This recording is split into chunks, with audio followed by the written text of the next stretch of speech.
James Murdoch there sparring with Labor MP Tom Watson at that at times heated UK Parliamentary Committee hearing overnight.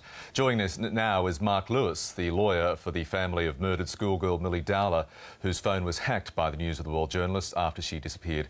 Mark Lewis, good morning.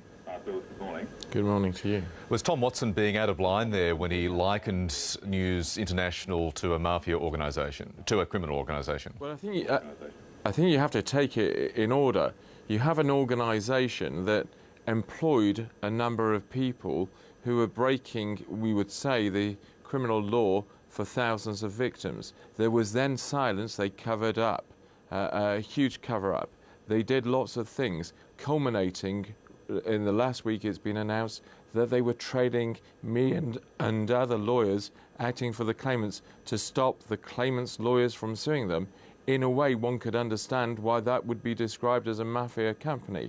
Now, I don't think Tom Watson was saying that he was a mafioso, but I think he was expressing the position that it wasn't being recognised by James Murdoch that that sort of activity was very mafia-like.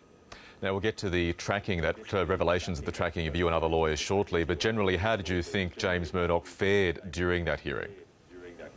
Well, I think it's got to be remembered that it was a parliamentary select committee rather than a court case.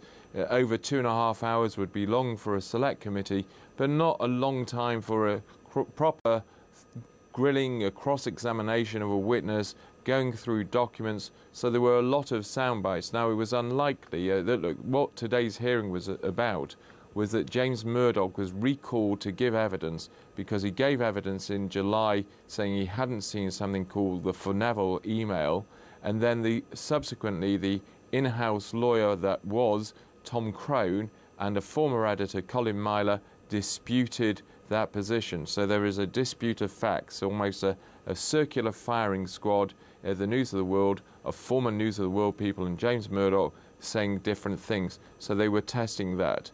James Murdoch told the same story that he told in July, but then you would expect him to do that rather than to suddenly change that story. The committee will have to decide who is telling the truth, but it might come to the conclusion that nobody was telling the truth. It might come to the conclusion that certain people were telling the truth about one part, but not telling it about others. What we have is James Murdoch. And the position is James Murdoch was like a faulty tales. I don't know if you had that program in Australia. Yep. He was like Manuel saying, I know nothing, I didn't see anything, I didn't do anything. And each time he was asked about anything, he was, I didn't know about it, I didn't see it, I was away at the time. Even when it was pointed out to him that the royal correspondent Clive Goodman had been sent to prison in 2007, for hacking the royal family's phones, and the civil case was for Gordon Taylor from the Professional Footballers Association, a union for soccer players, that obviously the royal correspondent wouldn't be hacking that Gordon Taylor's phone. His answer was, yes, I knew what Gordon Taylor did, yes, I had been told about that, but I didn't know about what Clive Goodman had done because I wasn't there at the time, because it predated him being at the company. The question, therefore, can be raised, and it was raised by a couple of MPs overnight, is that he should have known, or he should have asked questions. He was told, at least, of that explosive email that pointed to phone hacking being widespread of the News of the World, but he, for whatever reason, didn't decide to ask about the details of that. Well, we have this position that James Murdoch holds a very senior position in a company, and yet he didn't know anything, he didn't ask anything. There were deals which were over $1 million Australian that he knew nothing about. One asks the question is, if you didn't know anything about it, don't you think you should have for the benefit of your shareholders? The question I would have liked to ask him was, do you think that you would still have that job if your last name wasn't Murdoch? Now, finally, you did mention there that the news that came out this week that you and other lawyers have been tracked by private investigators, hired by the News of the World, you and also members of your family. Where does that leave you, and what action are you looking at taking in response to that?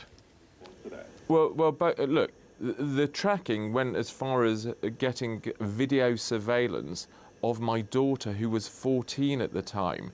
She was filmed with her mother, my ex-wife, going to a local garden centre.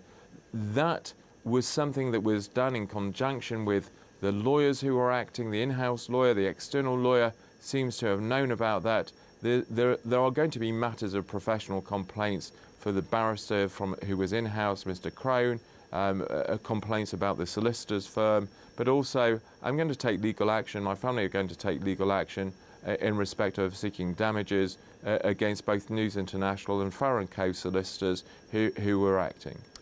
Mark Lewis in London, thank you very much for your time this morning. Thank you.